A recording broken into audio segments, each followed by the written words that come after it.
It's Wednesday, and you know what that means. It's time to blow Jeff's mind because I didn't tell him about that. It's got to be April Fool's. Fuck me, dude. Oh, yeah. Look, this is the first time the show's aired on April Fool's, so I haven't been able to do anything about it. Oh, my God. That is next level what the fuck throwback. Dude, cheers. That was good. That was good. I did I purposely didn't go into the control room because you said you had a surprise to pop me. I'm like, all right, that popped me. Fuck the hell, dude. Oh my God. Jeff Meacham, Josh Sheriff, and Stagger G with you. Right. But then we Stagger came because this is too much fucking production time to try to get this shit black and white and back again. So, you know. Yeah. If you know, you know, folks. If you don't, if you don't listen, that's probably the first time that video's been on air in about 20 years. So, wow, first time that opening montage has aired since June of 2006.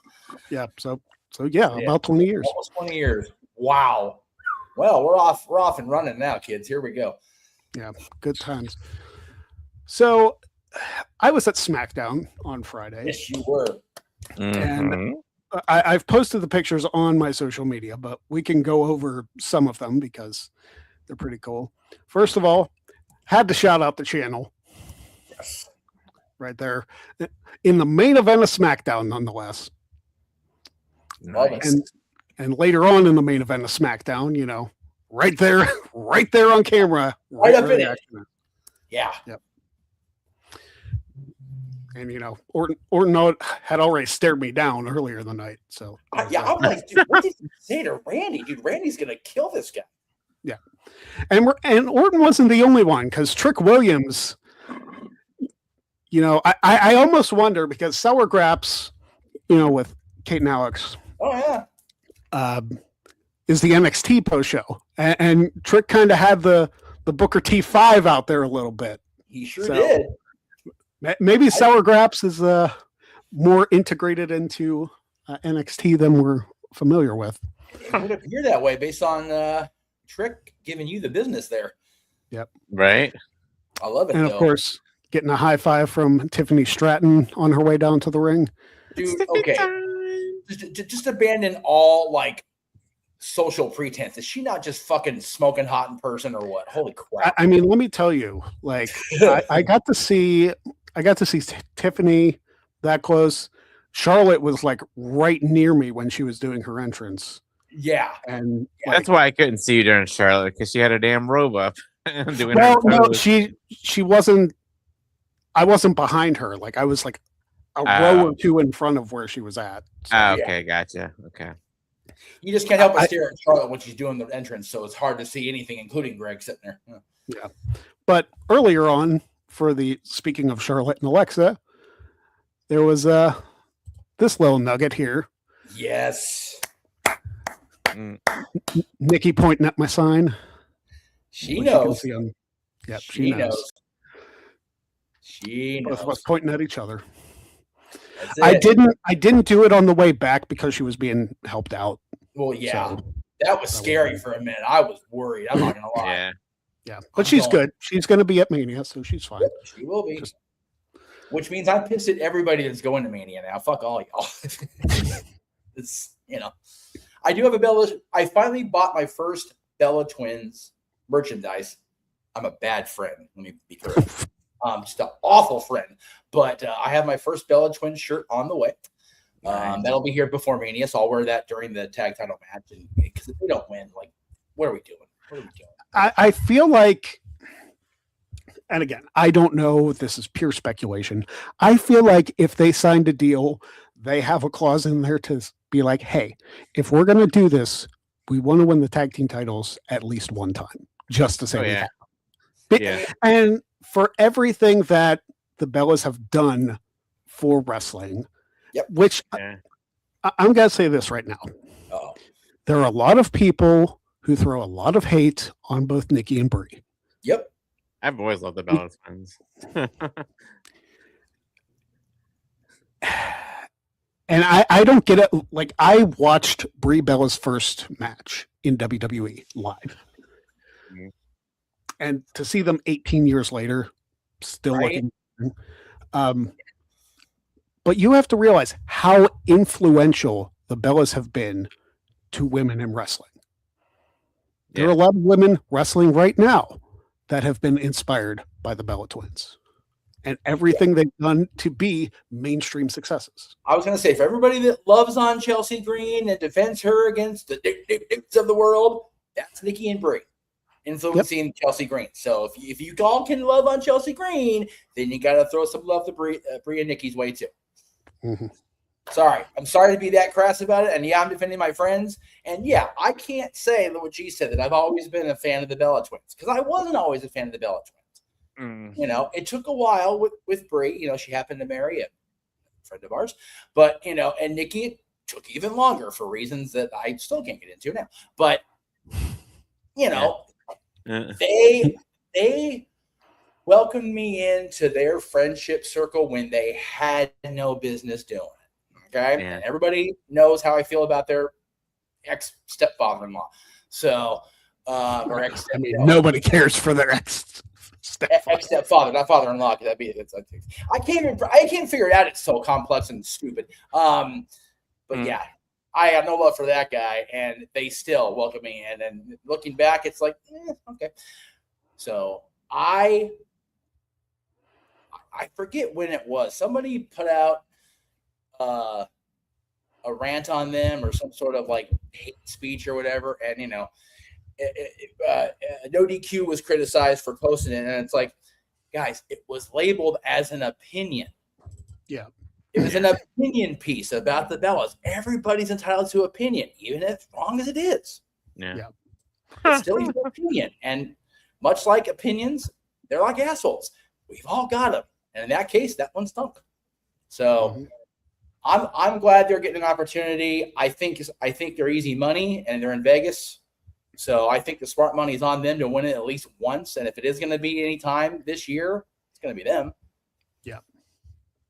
So I think that WrestleMania is going to be the time for them.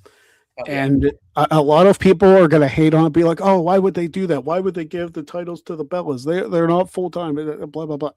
Again, the Bellas were not in their full-time stint when the tag team titles existed. No. They stopped a full-time schedule really in 2018. The tag team titles got introduced in 2019. Yeah. They've never had a shot to become tag team champions. No. Yeah. And you know, you figure Nikki's career, the thought was over in 2016. Yeah. She only appeared at WrestleMania in the neck collar. I mean, really. Yeah. We thought for sure they were both done because Brie was walking away when Brian had to walk away. And, you know, Nikki's neck was, you know, freaking bobblehead at that point. God bless her. She came back. And Brie, you know, we all speculated from the minute Nikki came back last year, okay, it's going to happen. And it's one of those, like, looking back now, I could tell Brie was just like wanting to just spit it out like it was going to happen at the Rumble, but she couldn't, obviously. NDAs are a mucker feather. But I'm happy it happened. And I'm happy they're together. And yeah, and you know what? Why are they not full time? For those of you saying that, they've been on every show since the last 2-3 weeks now. Me. Yeah. I'm just happy I got to see them. Oh, sorry, G. Go ahead. I said they shown up more than Roman has. Fuck right. Oh no, G. CM Punk and Roman Reigns have been under the same roof for 3 weeks in a row. Oh my god. Like, no shit. Like, no shit. They're the main event. They better be there every week. Yeah. Hey, at least the card is starting to shape up a little bit better now. We did. Yeah, we talked about that last night. God, you know, I talked about this a lot, Greg. It's like it really didn't feel like Mania season until the end of the SmackDown you went to. It's like, okay, all right, now we're getting into some shit.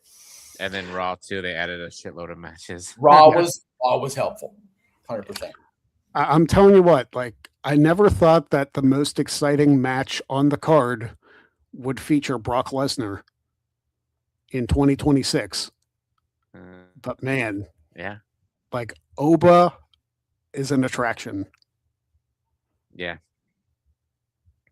No, he is, man. And I feel so foolish even trying to label it as the dream match was Oba from WWE versus Moose from TNA because they're the same guy, the same entrance. No, they're not.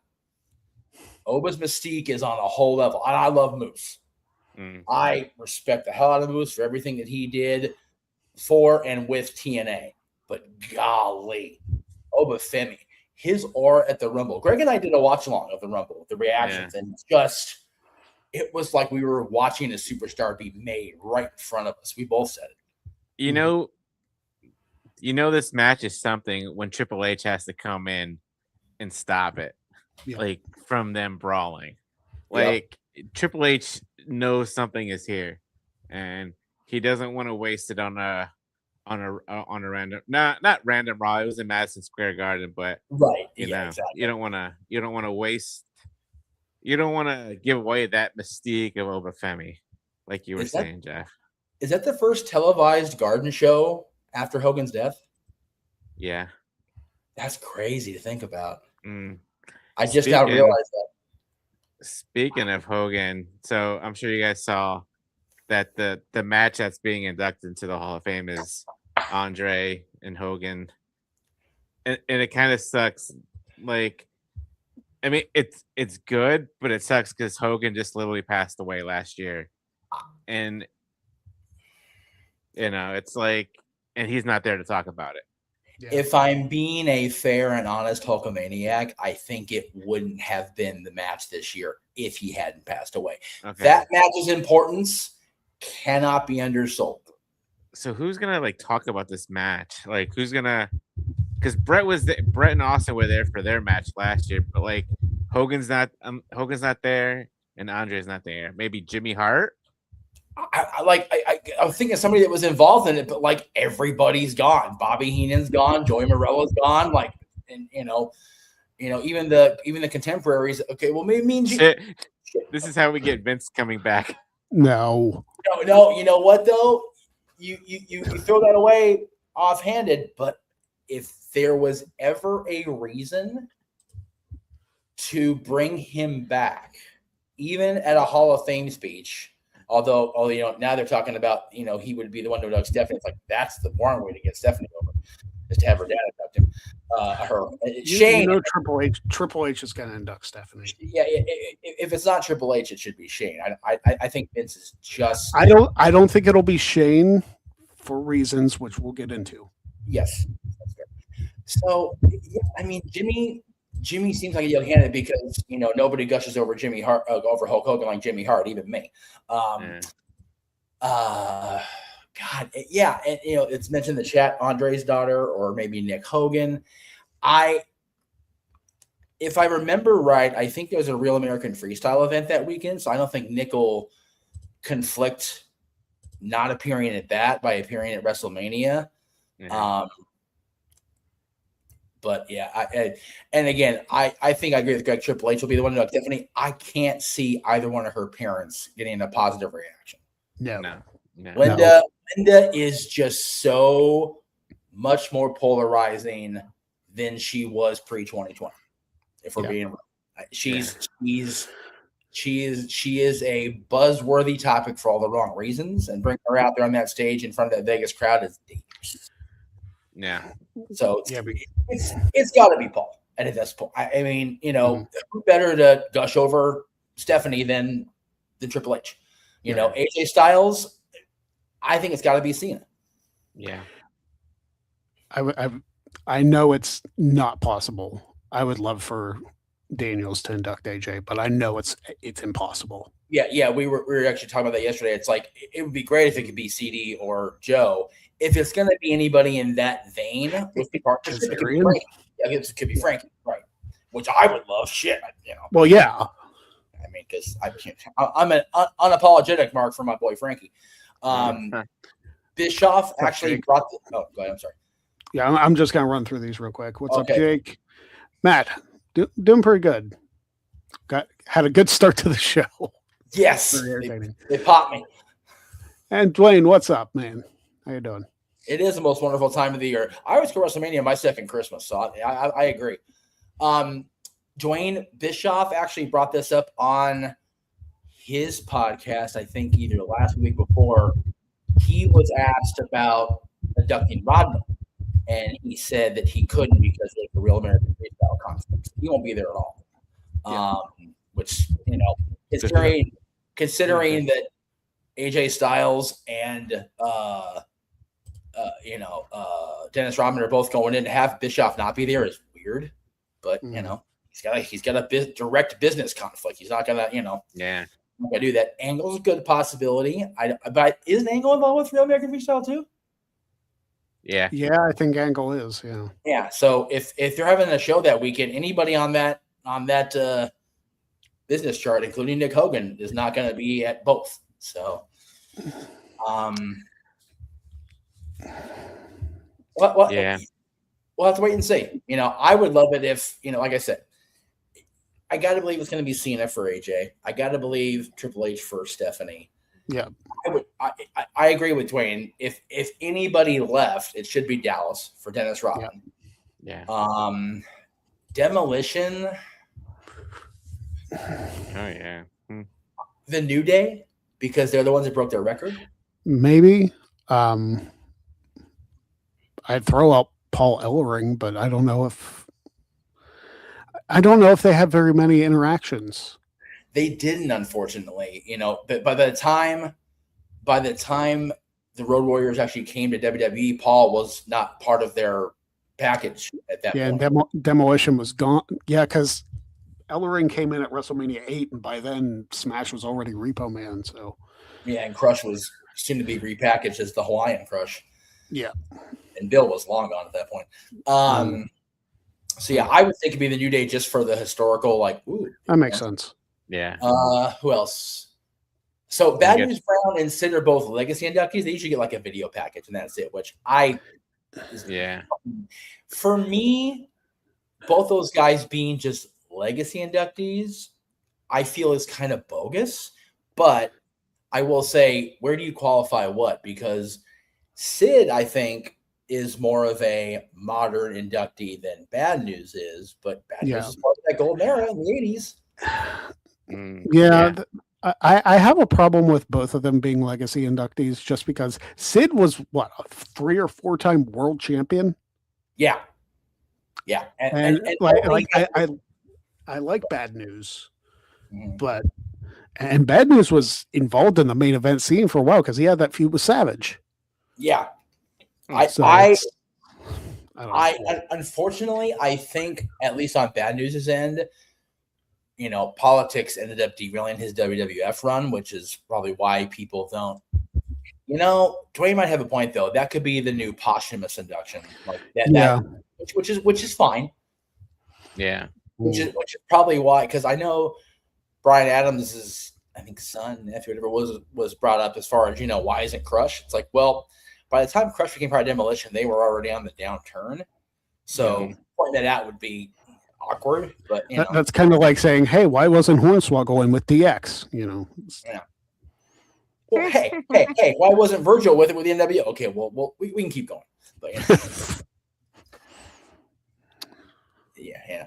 I personally think the Virgil character deserves it just because it was a great character. But, anyway, not in the NWO though. Yeah. But who else is the one in this year? So Demolition. Bad News. I think we mentioned everybody. Yeah, I think we mentioned everybody. Yeah, and if timing was better, if money was better, I would go just to go to the Hall of Fame because I'm so happy for everybody that is getting it done.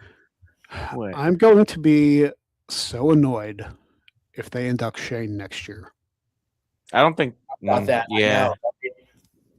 Well, unless they do a Hall of Fame like a week before they go, because you're not going to get people to fly over just for the Hall of Fame. No, you're just not. No. I'm definitely not going next year to anything. Period. Well, with everything going on right now in the Middle East, they might have to scrap that. Well, and bring it back stateside.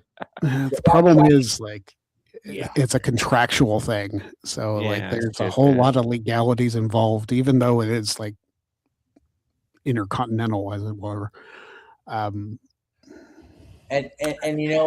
Greg, yes, your shirt almost always applies, but you have to remember a lot of what's going on over in that part of the world is because of the WWE Hall of Famer sitting in the Oval Office. So if WWE goes, he's not going to object because that just means that his agenda, the agendas are pushed. So I think they will go to,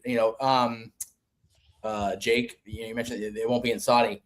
I will believe it when I see it because, it'll definitely be in New Orleans this year. Oh, wait a minute. And I guess it's different cancellation circumstances, but never believe anything until it's. Oh yeah, I was just throwing that out there. Like, I know that. I 100% get that, and I also get that the Formula One races have been canceled over there, and I get that, and I tend to believe the contract with Formula One as recently as it was signed is a lot less in depth than the WWE one because that's been entrenched for almost 10 years now.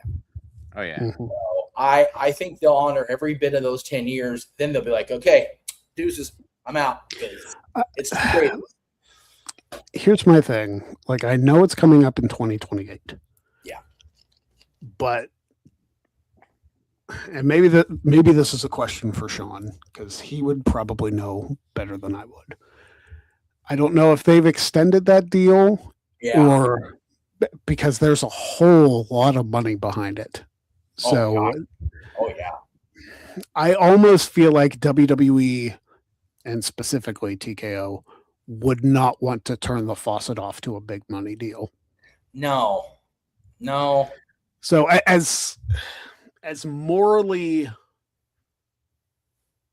fulfilled as we would be that the Saudi deal ended, I don't think it's going to. And in fact, I think they're going to sign another one. Man. Well, I'm just reading what Jake is writing. Yeah.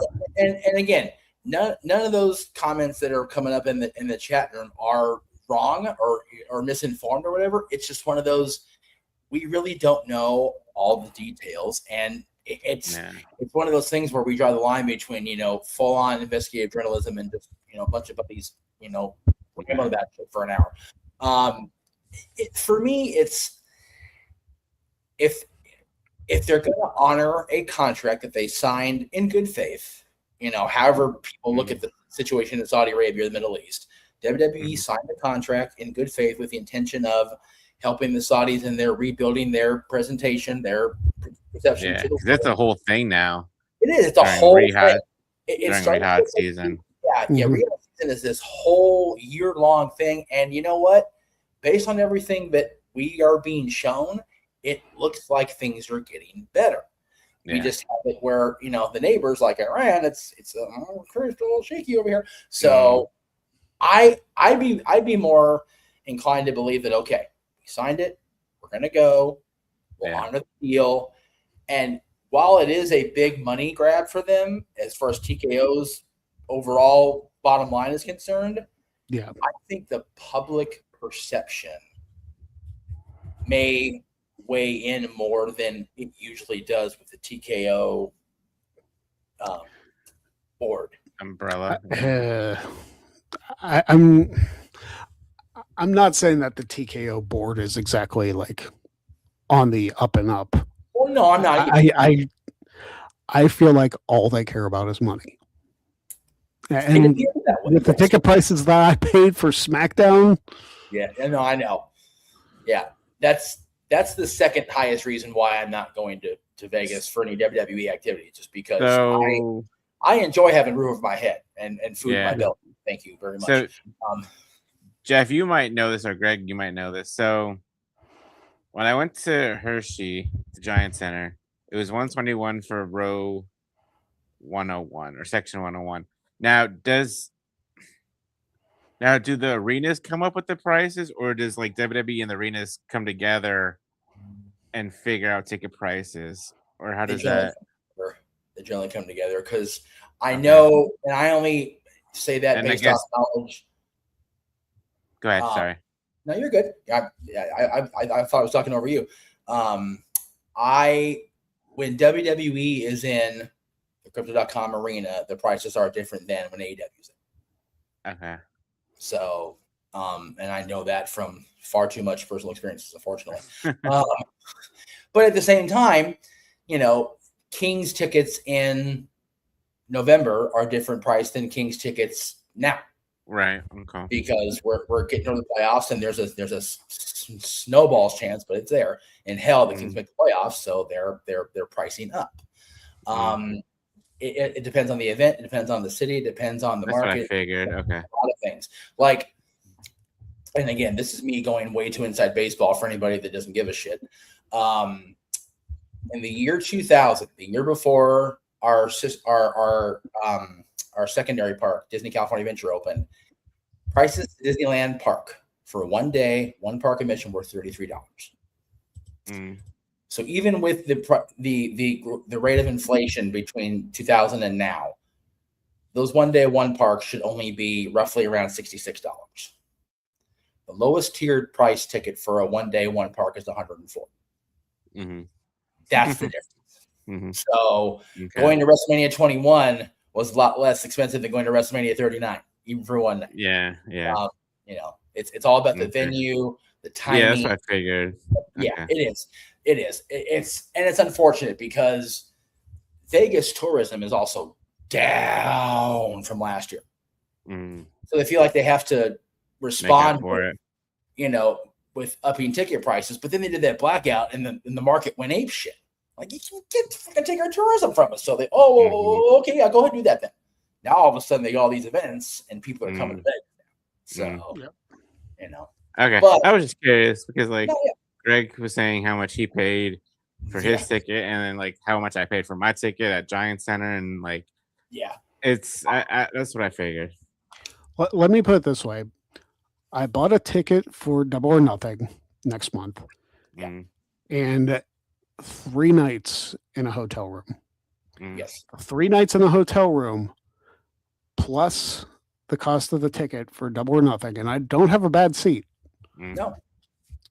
I paid less for those two combined than I paid for my ticket for SmackDown. No.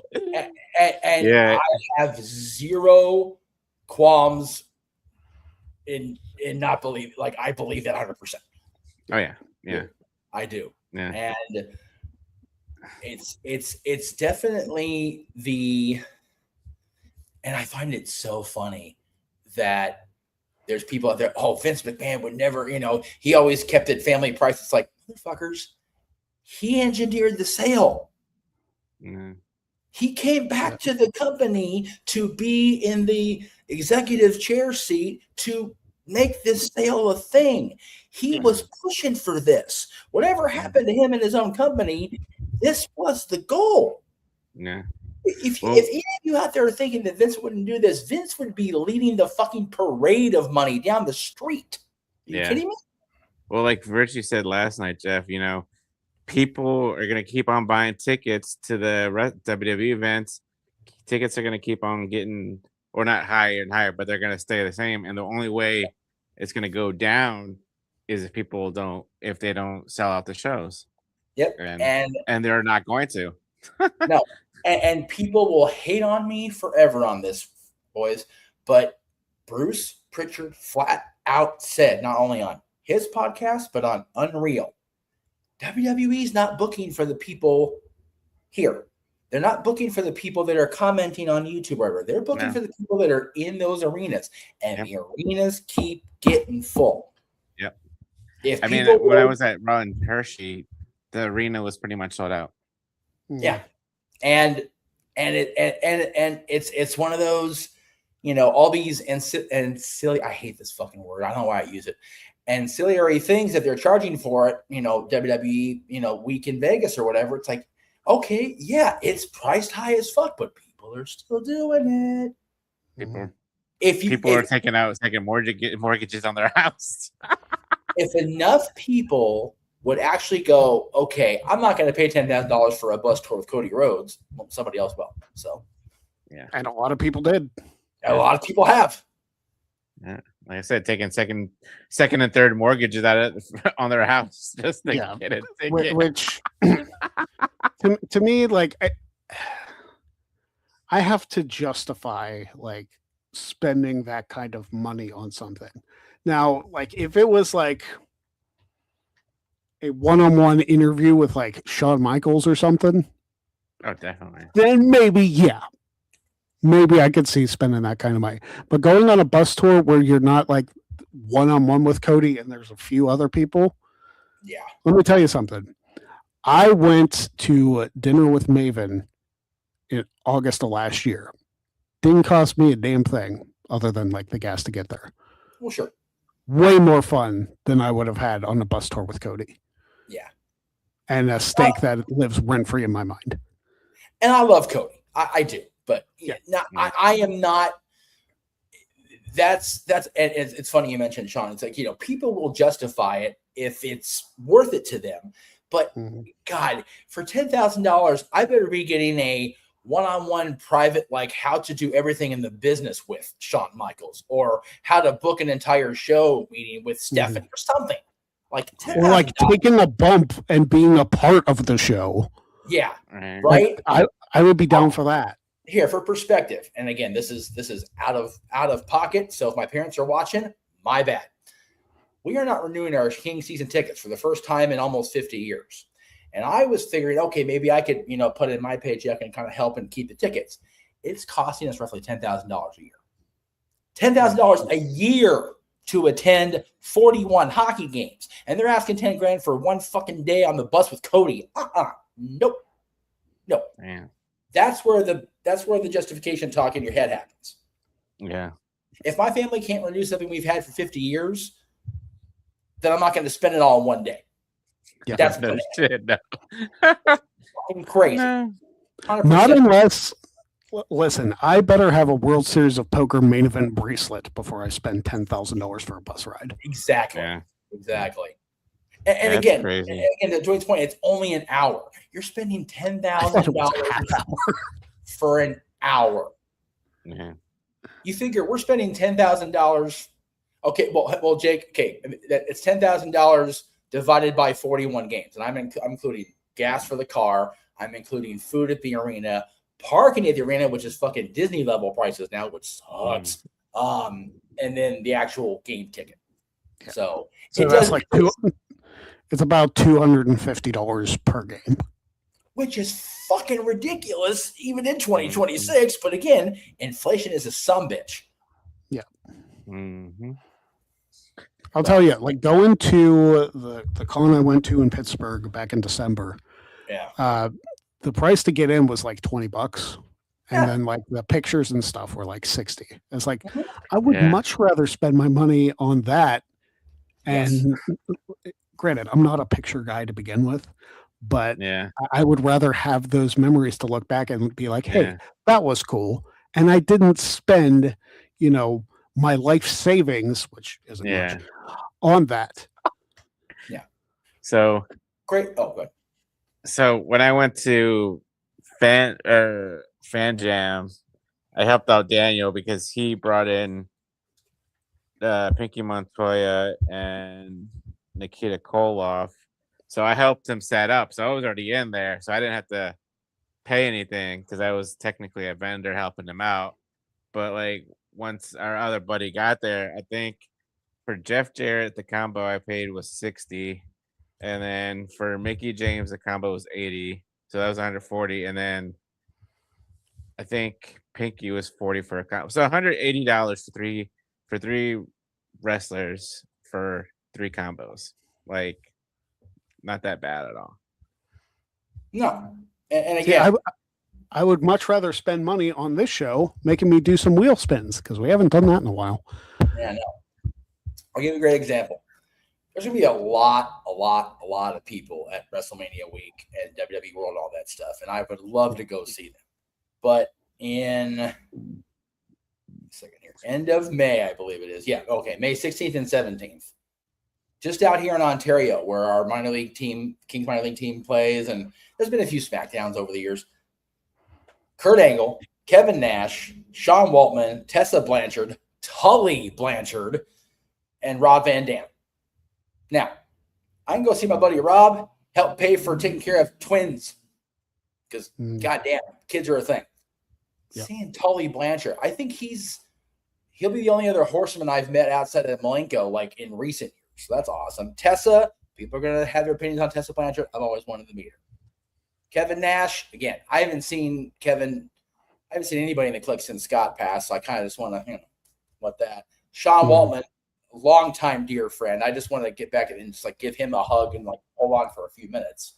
Yeah. And then Kurt Angle.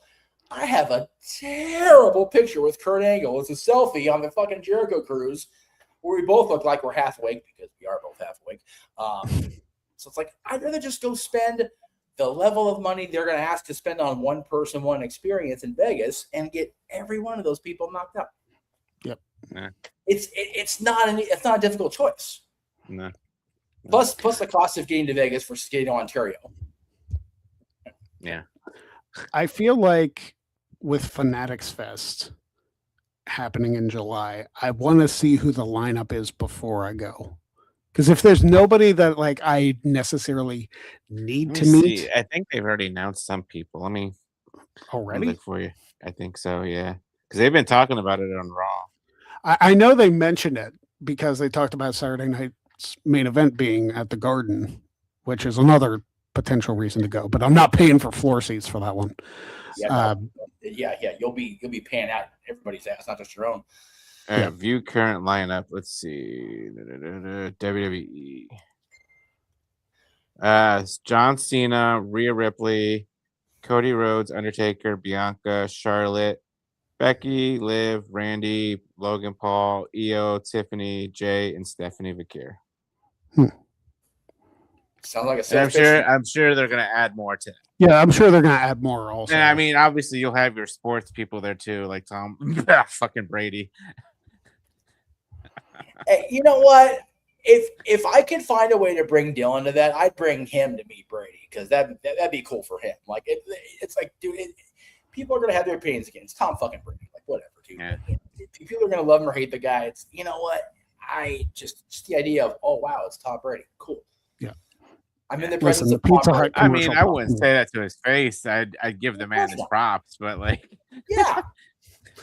And to be fair, your interactions with Jeff Jarrett have made for a lifetime of material for Aaron and his AI business. So fuck, that's Well, listen. If he uses Sora, if he uses Sora for his AI, that's not a thing anymore. So no, he's been using Grok from he's using X. Grok now, Yeah, he was using Sora, I think, for like the first 2 episodes. If you want to call them episodes or clips, whatever you want to call them, and then he's been using Grok. Dude. Oh my god! The worst one he did on Sora was the one with Voorhees. It was like, okay, this is anything. Like we need to not. And like I said, you meeting Jeff came along at the perfect time. Like, all right, he's got a fresh platform, and just the idea of you interacting with Jeff Jarrett now after all this time of that fucking one picture being the ultimate thing of your destiny. It's like, no, dude, that was forever. I said, I've just embraced it. Like, yeah, when I told Jeff, Jeff, when I told Jarrett that, like, he got a kick out of it. And he's like, well, now you have the picture within the picture. He's like, let's see what AI can do.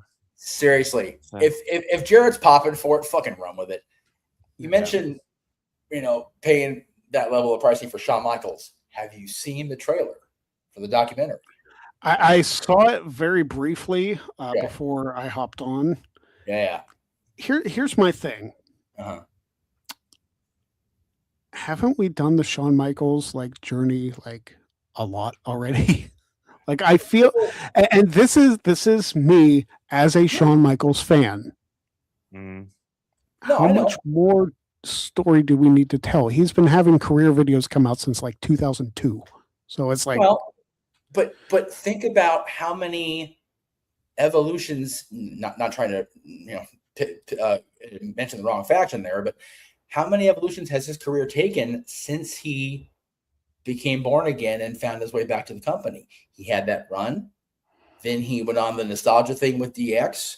Then he became, he was in there part-time. Now he's full on running NXT. It's like I said, either on this show or one of the other, DX is literally running WWE. Yep. All these years later, and everybody's going, oh shit, Oh, you know what? It was on. I mentioned on Tom Talks Rubbish, which I'm going to be on way down the line more than I thought I was going to be. But I will be on the show with him. Yeah, Keeps ahead. yeah. Because I talked with Tom because I did an interview with him. He did an interview with me. Yes. So we kind of had that exchange.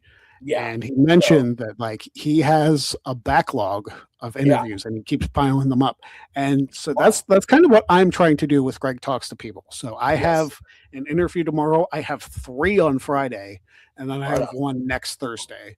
So I am trying to do what he's doing and have that content in a backlog so that I don't have to worry about that, because that for me is the toughest content to produce, because I have to rely on somebody being there. I have to rely on them telling their stories. Yes, I edit it. I don't edit it a ton, but that's not the point. It's just having the content to be able to produce. The entrances, I've been admittedly lazy about the last 2 weeks because those videos are like 3 or 4 years old. And Trivia Thursday, I was lazy this last weekend because like I had something shot, I had something ready to go, but it needed a lot more editing than I was willing to put into it. And I just don't think it was going to turn out good. So I just, in that event, I was just like, okay, like I've heard people want to see Trivia Challenge back in some form or another. Here's an old episode. So I went with that. And, this show is live. So I never worry about this show just because it's the easiest of the 4 things I put up per week. Yeah. One of us will be here. So. Yeah. And then, of course, Greg Talks to People, which I'll tell you what, the interview I did with Renee has been great for me on social media. Yeah. Just because she's been fantastic about like sharing it and promoting it, and it's all good there. So I really enjoyed the content I did with her. The game that she played, the TikTok game that she played that I put up on Instagram yesterday was phenomenal. Like I was hoping that was an idea that was going to, be entertaining and not like insulting to her for any reason, or like it just wouldn't come across great. She was fantastic with it. So it worked wonderfully. Yeah. And again, every time I hear something like that, every time I hear feedback from the watch along team, I just sit back and people tell me I should be okay with feeling the pride and the warmth about it. But it's like, I remember a time when I first started doing this with Aaron and everybody else all those years ago, during the run of that show that you popped me on at the start of this show, that it almost felt like, why should we have to do this hustle? Like we should just, and we were so unnecessarily unwarranted, freaking entitled back in 04, 05, 06. We had no reason being as cocky and as pieces of shit as we were. I'm just being honest with myself. Like, I am so glad that you are doing the Greg Talks to People, because I know you are introvert by nature, and that is a muckerfuther of a challenge, and you're just like, nope, boom, right through it. Seeing the guys bring in the talent from Podermania and interviewing everybody and cross promoting, it's just like, yes, this is what the IWC is supposed to be. Everybody helping everybody, people lifting people up, promoting everybody, being positive. Like, man, if everybody in the IWC could just get a sliver of that on every piece of content they put out, I would legit retire happy. Like, fuck, I'd be good. Like, you guys do your thing. Because, man, it is a struggle, but it's happening. And that's the best part of it for me, is that I don't feel like I'm pushing a giant boulder up a steep hill to make that happen, to watch it happen. It just kind of happened organically with everybody. It's like, all I had to do was just fucking step back and go, okay, yeah, you guys got this. Cool. And listen, Greg Talks to People has been an idea in my mind for a couple of years now. Yeah. But previously, admittedly, I did not have the A, drive to do it, or B, will to do it, because that would have been taken away from circumstances in life. Absolutely. I will Absolutely. leave it. I will leave it at that. You can read between the lines there. But now, like, Pretty big typeface. Y'all can figure it out. Yeah. But now that I'm in my fuck it era, I feel like I am going to, and it's with a lot of things, like I'm going on a trip next week, not because like it's something I have to do, it's something I want to do, and it's something I want to chase. So I'm going to do it. I'm not going to wait for, good things to happen. I'm not going to wait for the right time. It's like, you know what? I need to take this time. I need to actually chase after stuff. Yep. I need to make it a point that even if it's at some slight detriment to me, even if it's inconvenient to me, I have to be able to take those shots, because if I don't, somebody else will, and somebody else will get those opportunities. Yep. And I have been so sick of waiting for my chance that I'm like, you know what? Fuck it. I'm doing this. Good on you. Good on you. Greg, I tell you, it is amazing what your mind and your heart are capable of when whatever anchor, physical, mental, emotional, is cast off of you and your ship is able to sail unencumbered, man. I'll tell you what, and now, you have the ability to do it. Mm-hmm. The on again, off again lady friend I've mentioned a few times on social media and here on the shows I do is in for a visit this week. And, she reaffirmed everybody's loving the salt and pepper goatee. And it's like, I did that because I knew that she would approve of it.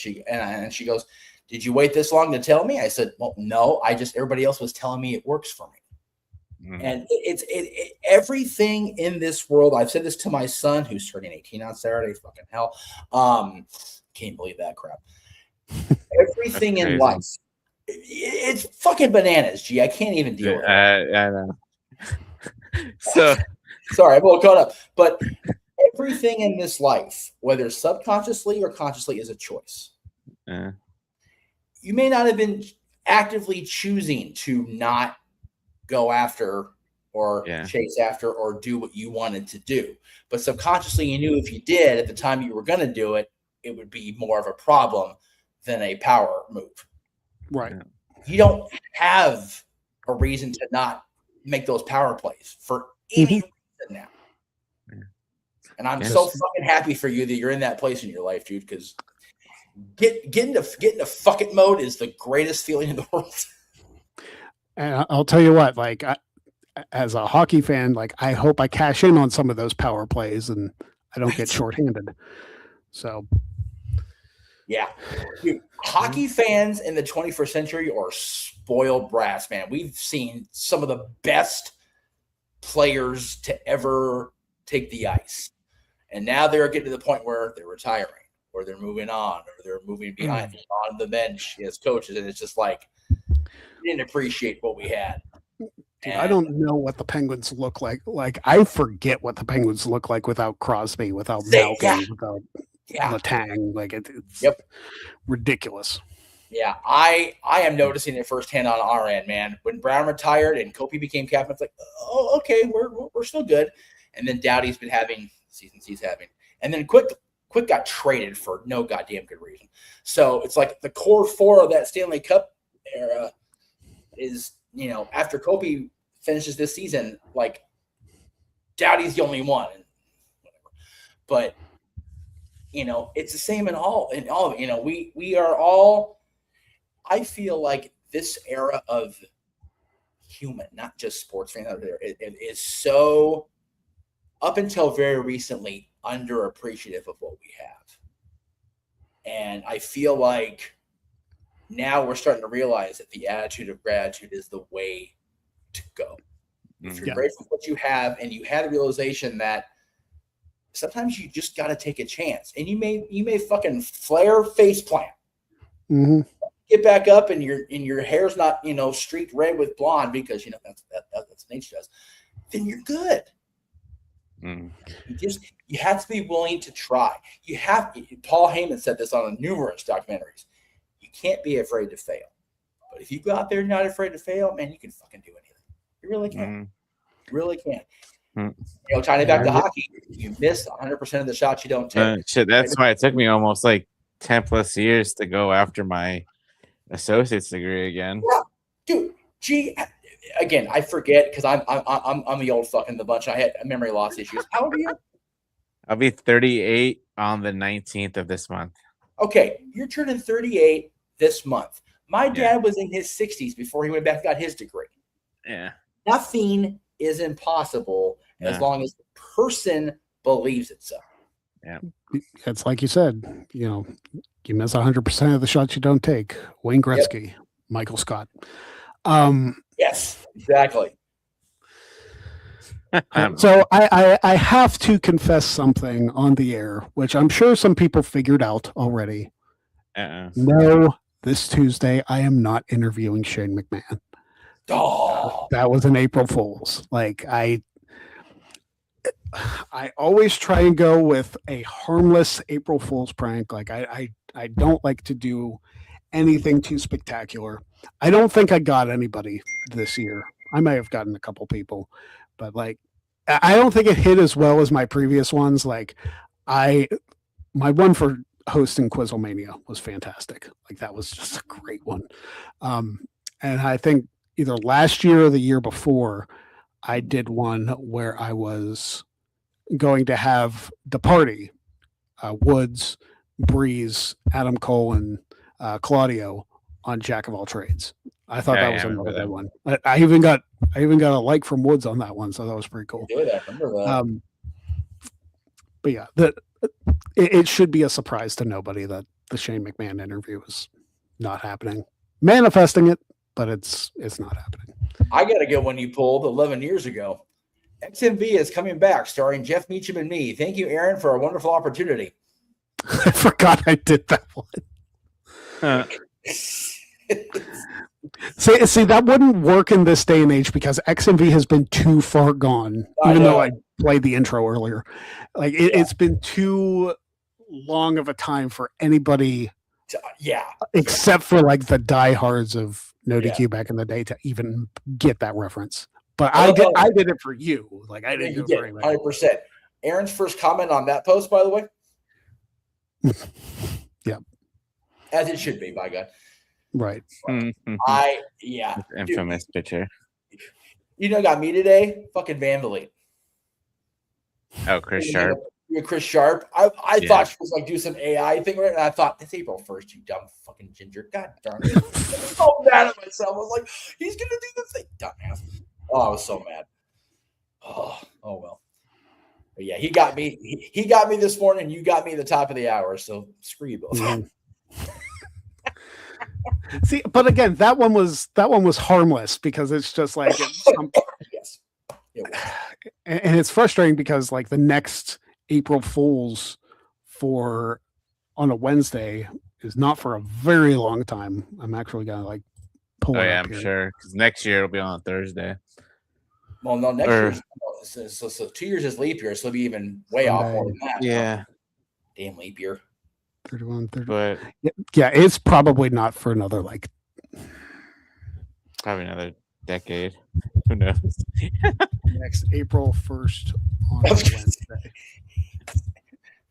Google that shit. Put it in your Google. Put it in your Twitter machine. Right, Bully? Right?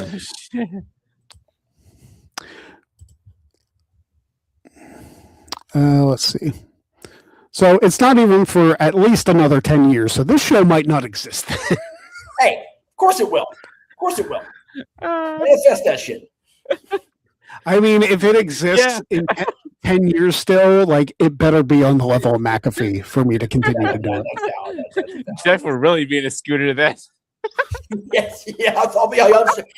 Welcome to the Greg Cherry Show. I'm in my 50s, but fucking, I'm still in my fucking era. For real, I was gonna say, how old do you think 50 is? It's only 7 years away for me, so you know.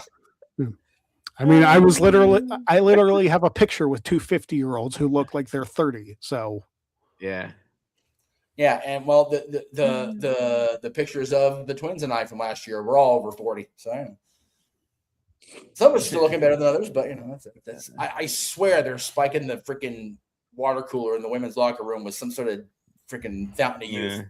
Yeah. Oh, sure. Well, you said it SmackDown, and I said it when I saw her in November. Rehab and time off did Ashley Fleer wonders. She looks better. Yeah. Oh, good on Charlotte, man. Yeah. Just incredible. All 4 teams seem like they're in the best shape of their life going into this match, which I think is stellar for WrestleMania. Alexa and Charlotte are on point, and they're back in peak era shape. The Bellas are back and on fire. Nia and Lash are just hitting another fucking gear right now. Even Bailey and Lyra, who have been kind of undersold, they're fucking doing great work and they're looking great too. So freaking Nia's been looking good. She's been on that weight loss journey. Nia, I think, has been trying to prove it more to herself than any of her haters because she got so much shit for so long. Yeah.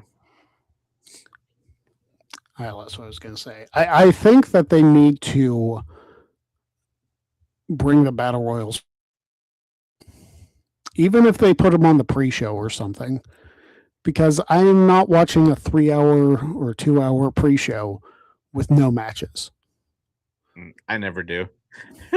If anything, it'll be 10 minutes before the show goes live just to have it ready. But Jeff and I will be doing a pre-show for WrestleMania for both Saturday and Sunday, except I'm going to be very late. Yeah, I'm not sure if we're going to go live as early as WWE's going live those days, but maybe an hour, maybe. Yeah. By the way, April 1st, 2037. So we'll be 11 years from now. 11 years from today.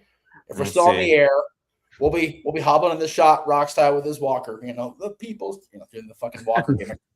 Shit. WrestleMania night 1, I'll be up in Gettysburg, so I'll be watching up there. Oh, really? And then night 2, because we're I guess not babysitting, but we're RV sitting for my in-laws. I can think of worse places to watch in an RV. And then night 2, because that's my birthday, so we'll be doing birthday stuff. But then we'll be up in King of Prussia area, and we'll be watching it. We'll be watching it in a hotel room. So I'll bring my Google Play thing that I have and plug it into their TV there and get it down there. So the Chromecast gimmick. Yeah. There you go. Yeah. So and then hopefully we got to start looking into it. But I think I told you this. I might have mentioned it on the show, but then we're going to the Netflix house and hopefully be watching Monday Night Raw. Oh yeah, in the Tadum Theater for Netflix. So that'll be hopefully a lot of people will be there. That'd be pretty cool. So before we sign off the air, the title of this episode was "This Is Serious." I was going to ask you that. I was like, and the reason I put that was just because there was nothing to it. If you expect anything from this show, I'm going to do serious topics very, very rarely. Yeah, and I'm not going to. I almost came on this with a suit and was going to be real corporate about it, but I was like, yeah, screw it. I was focused more on the intro to Pop Jeff than anything. So that made my day, dude. I cannot wait to tell Jenna now. You can show her, because you have video proof on YouTube. All right, so go enjoy Dynamite. That is it for the Greg Cherry Show. Like, subscribe, share, and never forget, get drunk, get laid, do whatever, but watch the Greg Cherry Show on the internet. Don't be a jag. We'll see you next time.